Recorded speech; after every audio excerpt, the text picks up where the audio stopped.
So magandang hapon mga kapatid, magandang hapon sa inyong lahat. Tara, samahan niyo ako.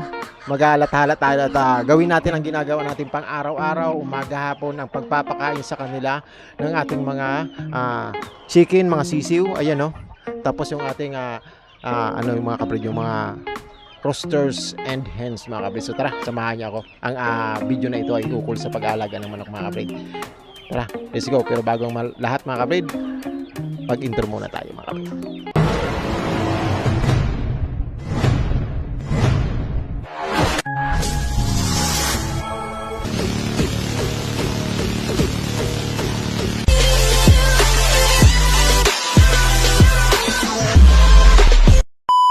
Pakas uminit na sa ating pero ang oras natin is alas 4 mga kabrid. Magpapakain tayo ng alas 4 sa hapon na session natin sa pamamaraang with feeding po mga kabrid. So ayan ang ating mga backyard mga kabrid. Ang gagawin natin mga kabrid isa magmo-monitoring muna tayo bago natin sila i-undergo sa prosesong pagpapakain natin mga kabrid. Dahil bakit nga ba kailangan mag-monitor muna bago po magpakain? Para po malaman natin kung mayroon sa mga alaga natin ang medyo may sakit or nararamdaman, sila yung mga hindi kailangan pakainin mga kabrid.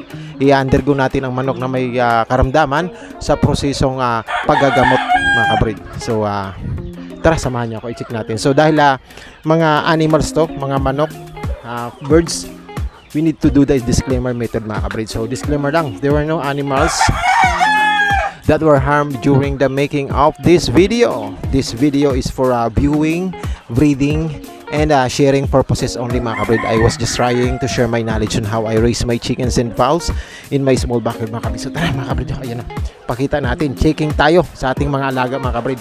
Ayan o, malalaki na sila mga kabrid. Kailangan itong mailagay sa tamang chicken houses mga kabrid. Yung mga ginagawa natin, ayan mga kabrid, mga hens natin mga kabrid. So yan mga kabrid, medyo hindi magandang kalagayan nila dahil nga ngayon lang uminit. Tatlong araw, apat na araw na ulan mga kabrid. Yun ang dinanas ng ating mga alaga. So buti na lang mayroon tayong ganito bubong mga kabrid. Mayroon tayong bubong. So mas naging safety mga kabrid ang natin ang kalagayan nila mga kabrid. So yan, no? Yan mga kabrid. So mamaya after nito magpakain na tayo. Ito tinatakpan ko kasi may ingay po ang mga alaga natin na yan. Ayan, no? May ingay po sila. So tinatakpan ko yung tatlo nating bagong gawa na cages mga kabrid. Ayan sila, oh. Ayan mga kabrid, ang bagong gawa natin na chicken house. Ayan siya ang nilagay natin. Gutom na at napakaingay niya mga kabrid, kaya tinatakpan ko po. Ayan, kinukubiran ko siya. Boston Black mga kabrid, Boston Black Fowls mga kabrid. Ito naman yung isang Boston Black Fowls mga kabrid. Ayun, Boston sweater pala ito mga kabrid. Ayan siya, yung straight comb natin na Boston sweater mga kabrid. Ayan siya, tinatakpan din natin yan at maingay din yan. Tapos ang ating yung Boston Black mga kabrid. Ayan yung Boston Black. Ayan. Tapos yung mga sisiw natin, kailangan mailipat natin ito sa maayos-ayos na kalagayan pag okay na ang natin mga kabrid, ang kalagayan ng backyard mga kabrid. So tara, samahan niyo ako. Yung mga sisiw natin, malalaki na rin, mga gutom na kabrid, papakainin natin yan. Tara, samahan niyo ako mga kabrid. Simulan na natin ang pagpapakain sa ating mga alagang sisiw sa hapon at sa pamamaraan pong with feeding mga kabrid. Tara, let's go mga kabrid. At ayun na nga mga kabrid, ito samahan niyo ako. Ang ginawa natin mga kabrid ay ang pagkatapos nating magpagiling ng saging na saba mga kabrid, gamit ang yung panggiling natin, yung blender natin mga kabrid, yung saging na saba, saging na hinog mga kabrid, biniblender natin. Tapos nagsisegregate na tayo ng tatlot kalahati, parastik tatlot kalahati mga kabrid. So ito ay nagkakaano siguro ng mga parehas 3/4 mga kabrid, mahigit pa kasi naghahalo tayo ng crack corn tsaka corn grits mga kabrid. So dito sa green na balde mga kabrid, ang linalagay natin dyan is dalawang takal ng cup noodles na na Integra 3 tsaka isa't kalahating takal na Stag Developer 4 Plus, yung crack pa lang mga nilalagay natin mga kabrid. Tapos saging na saba, tapos corn grits. Dito naman sa yellow po na maliit na box na lagayan ng pagkain is yung ating maintenance sa ating mga roosters mga kabrid. Ang Vortex mga kabrid, 2 kalahating takal, saka isang Integra tray tsaka crack corn mga kabrid. So ayan mga kabrid, makikita nyo ang ginagawa natin sa pag-mixture natin ng ating pagkain mga kabrid. So ayan sa ating mga roaster, haluan natin ng 7 types of grains mga kabrid. 7 types of grain, haluan natin siya, lalagyan natin para sa yung kasi nakakatulong sa magandang hipo or magandang kulay ng ating mga alaga ang mga greens na yan. 7 types of gray. Ang gamit na, ang pangalan ng ginagamit natin is yung super hagibis mga kabrid. Ayan hinahalo natin siya. So tara mga kabrid, simulan na natin ang pagkakapakain dahil na-checking na natin ang ating mga alaga under the pre-monitoring na sinasabi. Minomonitor muna natin sila bago tayo mag-undergo sa pagpapakain ng ating mga alaga, kasi depende kasi most of the time kung hindi mo titingnan muna sila bago sila pakainin, may mga may encounter kang mayroon palang may lagnat, mayroon palang may hindi magandang kalagayan. Mostly commonly nangyayari kasi yung panahon natin, panay ulan po mga kabrid. So ito mga kabrid, samahan niyo ako. Nilagay ko po ang camera ko sa dibdib, tapos nag voice over ako dyan, kaso hindi maayos ang pagkaka voice over natin kasi nga may bit-bit tayo, tapos inaalala natin yung kuha ng video mga kabrid. So ang ginawa ko, binoise over ko na lang lahat mga kabrid. So ayan hinahalo-halo natin yan kasi kinokontrol natin ang tubig. Kailangan na medyo mamasa-masa lang siya, na medyo hindi naman matubig mga kabrid. So maganda ang panahon mga kabrid kasi hindi umulan ngayon. Baka mamayang gabi yan kasi makulimlim mga kabrid. Pero sana naman hindi, para bukas makapaglinis na naman tayo, pati itong mga baldi-baldi natin, linisin natin yan kasi 3 araw nang hindi nalilinisan dahil nga sa panay ulan mga kabrid.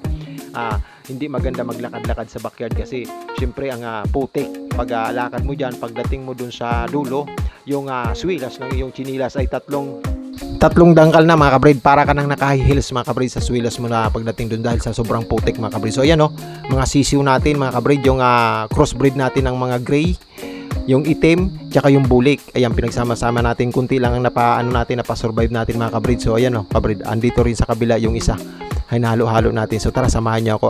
Ito yung mga gamit natin dito is yung stag developer, yung crack po, tsaka yung Integra to mga kabrid. Ayan pinagsama-sama natin para sa mga sisiw po mga kabrid. So after nito, bukas isang araw tayo nagpapainom ng may multivitamins, tapos hindi natin inaaraw-araw kasi pag araw-araw po ang pagpapainom mo ng multivitamins, base po sa nararanasan ko, doon po nagkakaroon ng mga alaga natin ng sakit, lagnat.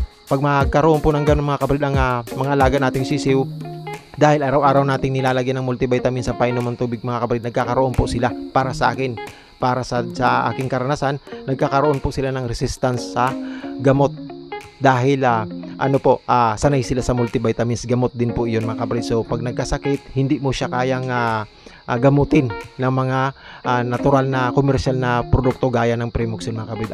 Ang nangyayari po, nagiging mas hindi magandang kalagayan nila hanggang sa tuluyan na silang magpaalam sa atin mga kabrid. So ayan tingnan natin ang ating mga alagang pasisiw. Dito po may nakahalo po tayong itim dyan na sisiw, which is galing from crossbreed. Tapos ayan yung mga inbreed natin na pinakalast mga kabrid, yan yung pang 100% natin, mga sinibalang pula mga kabrid, na medyo medyo parang binabae mga kabrid. Maliliit na sila klase, maliliit na po ang pasisiw natin ngayon kasi nga po pang 100% na yan sila. So mostly mga matataas ng antas ng dugo mga kabrid. Pag may para sa akin para sa aking pananaw po, pag ang alaga mo po ay may mataas na antas ng purity ng sang bloodline mga kabrid, medyo maliliit na sila, medyo hindi na sila mga high station mga sinasabi. So sisiw pa lang makikita ko na kung high station ang manok natin sa mga bias, kuko, sa haba, sa pagkabalansyado nila mga kabrid. Sa pagtingin ko pa lang, hindi ako mostly naghihipo ng sisiw dahil hindi naman ako ganun ka-excited sa aking ang pinaka naiisip ko lang, kailangan lang sila makalaki ng maayos mga kabrid. So ayan ang ating Boston Black na inahin mga kabrid. Ayan ang sobrang ilap natin na inahin mga kabrid, na talagang nakabukod siya at totally takip siya dyan kasi nga po sobrang ingay niya mga kabrid. Kahit nilagyan ko na ng cooler mga kabrid yan, talagang hindi pwedeng pag nagutom siya, sobrang ingay niya mga kabrid. So dahil magandang klase siya, magandang klaseng inahin mga kabrid, medyo okay siyang tingnan o gamiting materialis, hindi ko siya sinasama sa kaling na mga seleksyon natin sa kaling mga kabrid. So ayan pakain lang tayo ng mga kabrid. Yan ang natin tornado hats mga kabrid na yellow legged. tapos itim ang tahid, tapos medyo pungkanin mga kabrid, yun tinatabi ko din yun. Tapos ito yung mga pasisiw na rin natin na kailangang mailipat na sa malaking cages, yung pang pangtandang na mga kabrid. So yan kabrid, ang ating bulik mga kabrid, pinapatabi rin ito at isa ito sa papadamihin natin kung sakali magkaroon tayo ng pagkakataon na parami ulit gamit ang crossbreeding mga kabrid. So tara, samahan niyo ako mga kabrid. Ayan, papakainin natin ang mga sisiw natin dahil sakto ito mga kabrid sa natin, sa tansyado ko mga kabrid. Nasanay na ako at tansyado ko na kung ilan ang konsumo ng aking mga sisiw mga kabrid, mga 2 months old mahigit. Ayan mga kabrid, ayan ayan, papakainin natin ng dahan-dahan niya mga kabrid dahil mayroon tayong camera sa dibdib. Bumili ako sa Shopee ng camera parang kiniklip lang sa dibdib, tapos kaso hindi magandang kuha kasi mauga siya mga kabrid. So ayan mga kabrid, ito ang ginagawa ko po sa hapon, araw-araw, umaga, hapon, ganito po mga kabrid. Simpleng proseso mga kabrid, pero in the long run mga kabrid, yung pang araw-araw, mahirap pong gawin mga kabrid. So hindi maganda ang choices natin about sa pag-aalaga ng manok, yung pagbibreed. Kasi ito nga responsibility, and then daily, tapos bukod pa doon ang hygiene nila, pagpapaligo ng mga alaga, pagmumultivitamins, papalaki mga kabrid, pag-a-adjust tungkol sa pagkain nila kasi kailangan nakadepende ang pagkain mo sa edad nila, with feeding, na medyo nagagastusan tayo sa saging na saba, sa mga saging na hinog dahil medyo siya kasi yung 5 kilo or 50 pesos natin na halaga ng saging na saba mga kabrid is halos 3 araw or 2 araw lang. So in a week mga kabrid, nakakatatlong bili tayo almost. So ganun lang siya, medyo magastos talaga ang pagbibreed mga kabrid. Huwag nyo pong susubukan ang ganitong sistema na porke gusto nyo lang mag-alaga mga kabrid. Kailangan po pag-isipan nyo ng maigi kasi hindi maganda sa hindi mo na sila pwedeng pabayaan dahil hindi mo pala kaya. Hindi po, kailangan mga kabrid, mag-breed ka ng maayos na tipong hindi mo papabayaan ang gagawin mong pag-breed. Panigurado mga kabrid, ang advice ko lang mga kabrid bilang isang nakaranas na ng pagpaparami ng manok mga kabrid, wag po kayong mag-aalaga ng manok or mag-breed ng manok ng mga wala namang linyada kasi hindi kayo makakabawi mga kabrid. Kung yung Tagalogin lang ang alagaan nyo, parehas lang naman ang ipapakain yung mga kabrid, doon ka na sa medyo mag-i-invest ka kasi siya rin siya yung negosyo rin, pwede mo rin siyang gawing investment mga kabrid kasi pag nakapag-out ka, ang mga nag-aalaga naman ng manok is marunong agad yan tumingin mga kabrid, marunong agad yan tumingin. Tingin pa lang nila sa itsura ng manok mo, kahit anong sabihin mo mga kabrid, alam agad nila kung yan bang alaga mong manok is mayroong kahit papano linyadang daladala, mayroong utak, mayroong kagalingan, mayroong pwedeng maging materialis mga kabrid, mayroong pwedeng gamitin. So ito mga kabrid, ang ginagawa ko dito naman tayo sa ating mga broadcast and selected roster natin.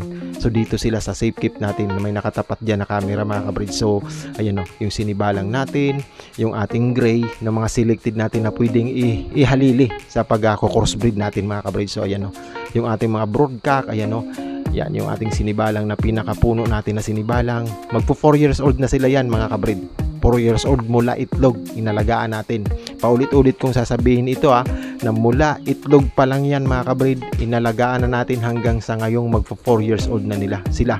So sa pag-aalaga mga kabrid, may masasabi na ako ukol sa pagpapalaki ng ating mga alaga mga kabrid. Hindi tayo nagbubuhat ng ating sariling bangko mga kabrid, pero nakakapagsalita na ako na kahit papano mayroon na rin akong sariling pamamaraan dahil kahit papano sa 4 years old na yan mga kabrid, na pag-aalaga na palaki natin, na parami natin, ay may karanasan na rin tayo. Kahit papano nagsimula tayo mga kabrid sa 2 piraso mga kabrid hanggang sa naging 70 plus nung nakaraang season is 80 plus, tapos nito sanang January is 120 plus mga kabrid. So nag-adjust tayo kasi hindi nga kaya.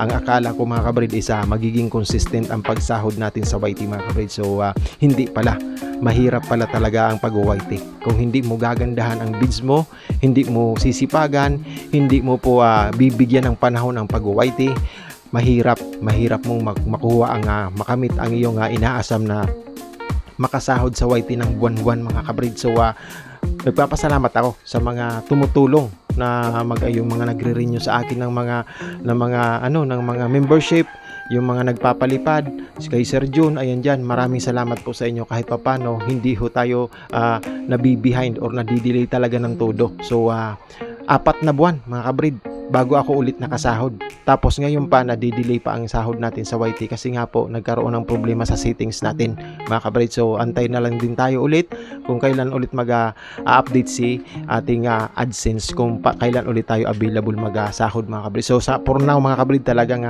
kapos tayo mga kabrid sa kunting panahon na madali lang ang sahod na yan or something na may madali lang sa inaasahan nating pera mga kabrid, magugutuman ang ating mga alaga. Kaya ngayon mapansin nyo, nangangayayat na naman tayo mga kabrid, nag-a-adjust na naman tayo dahil kapos na naman po ang pag-aalaga. So sana itong mga ganito mga kabrid na ginagawa natin mga breeder mga kabrid, sana ito yung maging basihan nila kung bakit tayo ay minsan medyo may kalidad or may bigat konti ang ating halaga ng ating pag-aalaga mga kabrid. So ayan mga kabrid, tuloy-tuloy lang, papakainin ko lang ito. Tapos pagkatapos ko pong magpakain mga kabrid is magmumonitoring ulit tayo habang kumakain sila and after nila pagkakain mga kabrid. Kasi ang allowance po natin yan, ang allowance ko po sa pagpapakain is 7 minutes to 10 minutes. After that alisin ko na agad yan lahat. May sobra, alisin ko po yan. Kailangan bago sila matulog mga kabrid sa gabi, walang mga naiiwang pagkain ng manok dyan sa kanilang mga patukaan mga kabrid. So kung bukas man maayos ang panahon, lilinisin natin ang mga patukaan nila mga kabrid. Sa ngayon mga kabrid, ang gagawin natin is magmo-monitoring na lang tayo. Titingnan natin ang medyo ano nila, kalagayan nila after natin magpakain, and then mamayang gabi mga kabrid, checking na, body checking, hima sa kanila, and then flashlight bago matulog mga kabrid. So hanggang dito na lang ang ating munting paglalathala sa araw na ito mga kabrid. Maraming salamat sa patuloy na pagsabay mga kabrid. Hopefully po lagi lang po kayong nasa maayos na kalagayan. Thank you po sa inyong lahat mga kabrid. God bless po sa inyo.